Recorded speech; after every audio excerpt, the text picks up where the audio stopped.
విజయవాడ వరదలతో యుద్ధం చేశామన్నారు ఏపీ సీఎం చంద్రబాబు. బుడమేరు వరదలకు వైసీపీ ఆక్రమణలే కారణమని మండిపడ్డారు.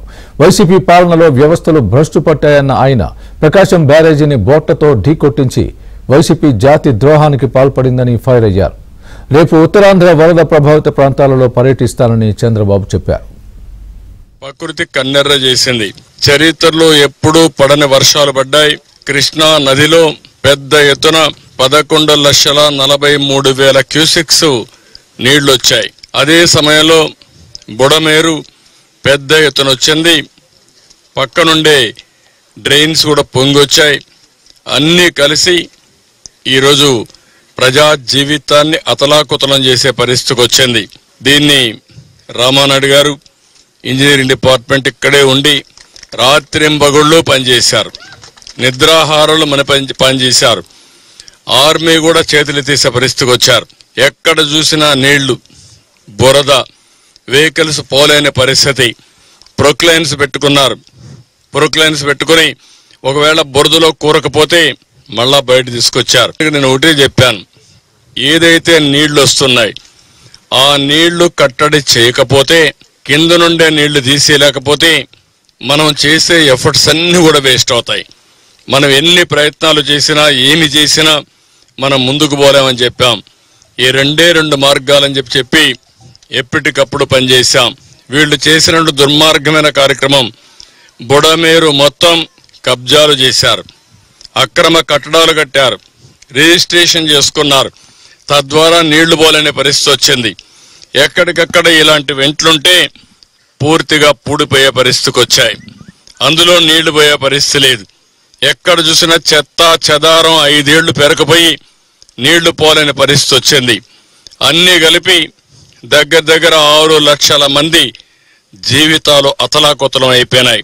ఒక దుర్మార్గుడి యొక్క పాలనలో వీళ్ళు చేసిన తప్పుడు పని వల్ల ఇలాంటి దుర్మార్గమైన కార్యక్రమాలు తయారయ్యే పరిస్థితి వచ్చింది. మనం నిలబడుకున్నటువంటి ఈ బ్రిడ్జికి కనీసం ఆ పక్క ఈ పక్క దారి 5 సంవత్సరాల్లో వేయలేకపోయారు. కనీసం ఒక దారి కూడా ఏర్పాటు చేయలేని వీళ్ళు ఈ రాష్ట్రాన్ని ఏ విధంగా అభివృద్ధి చేశారో మనం గుర్తుపెట్టుకోవాల్సిన అవసరం ఉంది. అభివృద్ధి చేయకపోతే పర్వాలేదు. నేను ఆ రోజు నుంచి చెప్పాను, వ్యవస్థలు చిన్న భిన్నం అయిపోయినాయి, భ్రష్టు పట్టిపోయినాయి. ఈ వ్యవస్థల భ్రష్టు పట్టిపోయిన దానివల్ల ఎవరు పని చేయలేని మొరేలు లేదు, ఎవరు పనిచేసే ధ్యాస లేదు. వైఎస్ఆర్ కాంగ్రెస్ పార్టీ మాత్రం విషం జిమ్మే పరిస్థితిలో వచ్చారు. వాళ్ళు ఓడిపోయారు కాబట్టి ఈ రాష్ట్రంలో ప్రజల మీద కక్ష తీర్చుకోవాలనే విధంగా పోతున్నారు. ఏమాత్రం సిగ్గుపడకుండా 3 బోట్లు వదిలిపెట్టారు.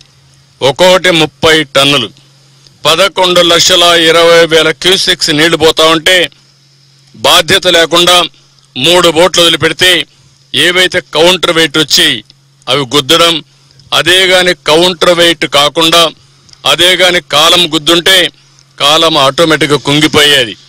15 మెట్రిక్ టన్నుల ఇదైనటువంటి కౌంటర్ వెయిట్ 2గా ఇరిగిపోయే పరిస్థితికి వచ్చింది. రెండు కౌంటర్ వెయిట్లు విరిగిపోయినాయి. అదే కాలం జరుగుంటే, కాలాన్ని కొట్టుంటే ఏమయ్యేదో మనం ఊహించుకోవాల్సిన అవసరం ఉంది. ఇంకా కూడా సిగ్గుదిలిపెట్టి సమర్థించుకునే పరిస్థితిలో ఉన్నారు. మీరు మీ బోర్డ్స్ని కరెక్ట్గా పెట్టుకోకపోతే ఎందుకు తీసుకున్నారు, మీరు కాదని అంటున్నారు. మీరు కాదంటే మీరు రంగెందుకు వేశారు? మేము ఎన్ని అడుగుతున్నాం, దానికి సమాధానం చెప్పవలసిన బాధ్యత కాదు. ఇలాంటి వాళ్ళని మామూలుగా ట్రీట్ చేస్తే కూడా లాభం లేదు. ఇది ఒక జాతి ద్రోహం.